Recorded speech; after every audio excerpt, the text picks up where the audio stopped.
Bonjour à tous et bienvenue sur cette escale astro pour la pleine lune du 30 novembre. La pleine lune est un moment de culmination, d'éclairage maximal sur des énergies qui s'opposent.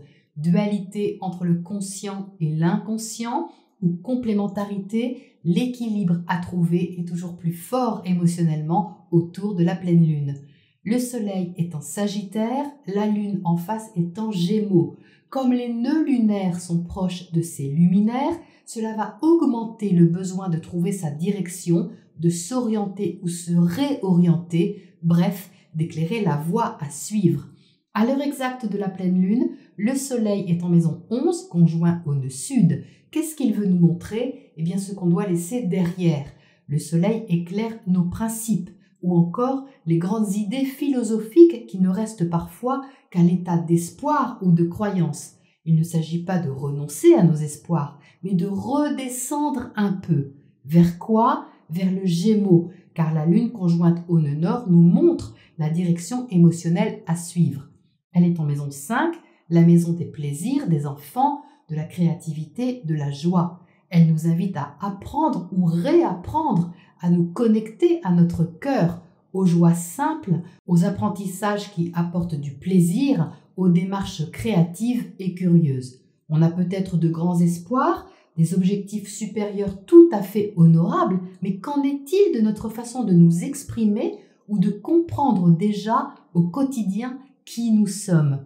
On se dit ouvert en théorie, mais en pratique, comment sommes-nous en contact avec ce qui nous anime, ce qui nous met en joie tout simplement? Est-ce qu'on utilise vraiment notre pouvoir créateur dans notre vie de tous les jours? Il suffit parfois de petites choses, ce sens du détail qui parfois change tout. Vous savez, cette petite chose qui quelquefois illumine notre journée.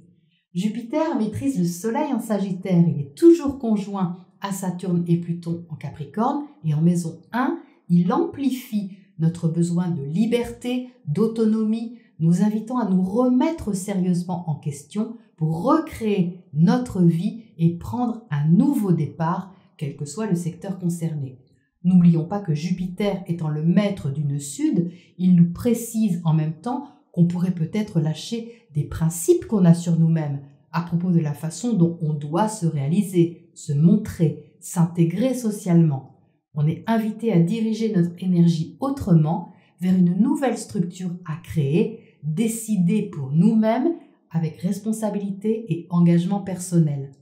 Mercure maîtrise, lui, la lune en Gémeaux et le nœud nord, et il est en Scorpion en bel aspect à ses planètes en Capricorne. Il sait, car Mercure en Scorpion est lucide et en maison 10, nous sommes capables de décider de notre destinée, carrière, chemin de vie. Nous avons conscience de devoir changer notre état d'esprit, même si on tient férocement à certaines idées.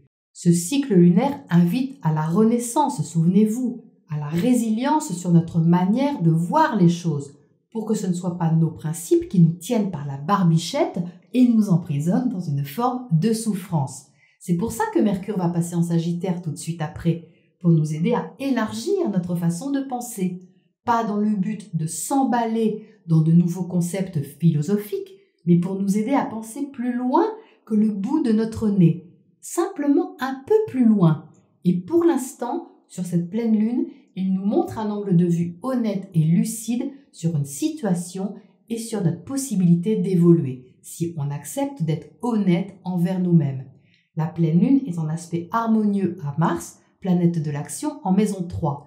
Là encore, la position de Mars invite à agir d'une nouvelle manière, curieuse et ouverte. On pense d'une nouvelle façon et on a envie d'agir en conséquence. On a le courage d'oser, soit d'exprimer une idée, soit d'apprendre quelque chose de nouveau, même si ça nous sort de notre zone de confort, de notre position ou de notre statut habituel. Uranus en fond de ciel secoue nos bases, notre refuge intérieur et tout ce qui nous sécurise matériellement ou émotionnellement. Il nous encourage à libérer le passé. Ce quinconce au soleil confirme que pour se sentir plus libre, ça ne peut que passer par cette déstabilisation qui implique de changer quelque chose et ça commence par notre état d'esprit. Cette pleine lune est une préparation à la prochaine nouvelle lune du 14 décembre que je vous présenterai dans quelques jours. En toute logique, l'univers est cohérent dans son orchestration et sa proposition, ici celle de changer de point de vue pour nous aider à évoluer et à retrouver de l'espoir, mais autrement et d'une nouvelle façon. Je vous propose de regarder ce que les tarots ajoutent pour compléter cette analyse. Bien, voici les cartes qui sont sorties. Alors on a la justice qui sort en premier, ce besoin de clarté, de discernement, de trancher quelque chose. Et ce, avec un certain recul et une certaine maturité. Alors, ce qu'il y a d'intéressant, c'est que lorsque j'oublie de mentionner un aspect en astro, là, en l'occurrence, le sextile de Saturne à Mercure, eh bien, le tarot me le rappelle quand c'est important, et là, en l'occurrence, il est flagrant, il me saute aux yeux, puisqu'il est là en haut, ce sextile. Pourquoi ? Parce que Mercure, comme je vous l'ai dit, c'est la communication, la réflexion, et il maîtrise la Lune qui est en Gémeaux. Ce Mercure en bon aspect à Saturne, la responsabilité, la discipline et la rigueur, il est symbolisé ici par l'empereur. L'empereur trône sur notre vie, c'est l'énergie qu'on a pour maîtriser notre carrière, notre chemin de vie, notre destinée au sens large. Et vous voyez que cet empereur est tourné vers la justice, c'est-à-dire qu'il ne veut pas faire n'importe quoi. Mercure en Scorpion sextile à Saturne est très mature. On cherche à aller dans le sens de ce qui doit être fait. Vous voyez que cet empereur est entouré ici par la justice qui a son épée donc en l'air et la reine d'épée de l'autre côté ici. Donc il y a une sorte de clarté mentale, d'ouverture d'esprit assez importante sur cette pleine lune. L'empereur étant un bâtisseur, soucieux de la sécurité et de la stabilité des choses, que ce soit notre statut, notre carrière positionnée ici, ou de la façon dont on mène notre vie au sens large, ça rigole pas là-haut, c'est sérieux ce qui se passe. Et de quoi s'agit-il ? Eh bien, ça parle de nouveauté, là aussi c'est évident, puisqu'on a ce fou ici au centre. Donc, comme je le soulignais à l'instant, il y a un nouveau départ à prendre avec ce Jupiter en maison 1, quelque chose de nouveau à créer, et ce sont des nouvelles structures que l'on a à bâtir au centre de nous-mêmes. Il y a quelque chose à oser, à tenter, et ça implique qu'il y a une décision à prendre, non seulement parce qu'on a la justice en haut, mais parce qu'on a les amoureux ici à droite. Donc cette envie de prendre un risque ou de s'élancer vers une direction donnée, qu'elle soit relationnelle, contractuelle, professionnelle, peu importe, elle demande à être mûrement réfléchie ici, pour ne pas prendre de décision sur un coup de tête. Ici, on a des personnages responsables qui tiennent un peu les rênes de notre façon de fonctionner et qui nous demandent d'être matures et responsables dans ce qu'on veut mettre en route. Donc, ce qu'on peut avoir ici sur cette pleine lune, c'est une envie de déposer quelque chose. Avec ce 10 de bâton ici, on peut avoir quelque chose à déposer, un paquet, quelque chose qui est trop lourd ou qui est devenu trop lourd à porter. On a envie de retrouver de l'espoir, on a envie de retrouver une certaine joie de vivre ici avec le 10 de coupe, et on a peut-être la sensation d'avoir perdu une forme d'insouciance avec ce 6 de coupe en bas. C'est pour ça qu'on doit être clair à l'intérieur de nous-mêmes et être surtout profondément honnête avec cette reine d'épée. En bas du tirage, vous voyez qu'on a le 9 d'épée. Le 9 d'épée, c'est quelque chose qui nous angoisse profondément, mais peut-être qu'on ne le montre pas. Ici, tout en bas, ça peut être dans notre sphère familiale, ça peut être dans notre vie privée ou tout simplement au creux de nos émotions. On a peut-être l'impression qu'on ne peut pas libérer quelque chose et on peut rester aussi attaché ou emprisonné dans le passé d'une certaine façon. Parce que ce 6 de coupe représente le passé, mais avec une certaine nostalgie. On a quelque chose ici qui était harmonieux, soit une activité qu'on aimait faire, soit une relation, une personne qu'on aimait. Il y avait une sorte de symbiose et on peut avoir la sensation, entouré de ces cartes ici, qu'on a perdu ça. Alors on vise un idéal, on est quand même idéaliste ici avec ce 10 de coupe, on a envie de complétude émotionnelle, d'être heureux et de pouvoir exprimer librement ses émotions. Mais vous voyez qu'ici, il y a un mur avec ce 9 d'épée, quelque chose qui nous empêche d'aller vers ce 10 de coupe. Et ce qui nous empêche d'y aller, eh bien, ce sont ces épées ici, c'est-à-dire tout ce qui est relié au mental et à notre façon de voir les choses, qui nous maintient vers le bas et notre peur d'aller de l'avant et peut-être de prendre la décision qui s'impose. Donc, que nous dit ce 9 d'épée? Eh bien, il nous invite justement à transmuter notre façon de penser. C'est-à-dire qu'en restant dans des pensées toxiques ou un raisonnement habituel, eh bien, vous voyez qu'on ne peut pas aller par là. On ne peut pas atteindre ce 10 de coupe. Là, on a ce blocage qui est clair et net. Donc, par où faut-il passer? Eh bien, il faut passer par au-dessus, c'est-à-dire qu'il faut s'élever, il faut élever notre état d'esprit et passer par ce chemin de la libération de quelque chose, d'un risque à prendre pour pouvoir contacter notre pouvoir créateur, celui de pouvoir faire nos propres choix, ceux qui sont en harmonie avec nos besoins émotionnels profonds.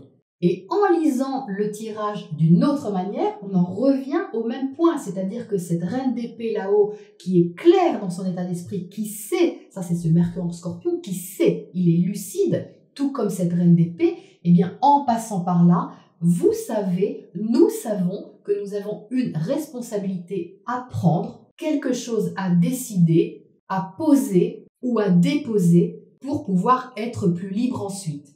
Il y a un fardeau ici à lâcher, mais personne ne va nous l'enlever. C'est à nous de décider de le poser et de choisir par où on veut aller. On a toujours le libre arbitre, soit de rester ici, retenu par nos fonctionnements passés, soit de tenter quelque chose, même si on ne sait pas ce que ça va donner, puisqu'avec le fou, on ne sait jamais ce qu'on va découvrir sur le chemin. La seule chose qu'on sait, c'est qu'on a envie de se sentir plus léger. Alors, qu'est-ce qu'on a à côté de ces amoureux ici dans le secteur relationnel?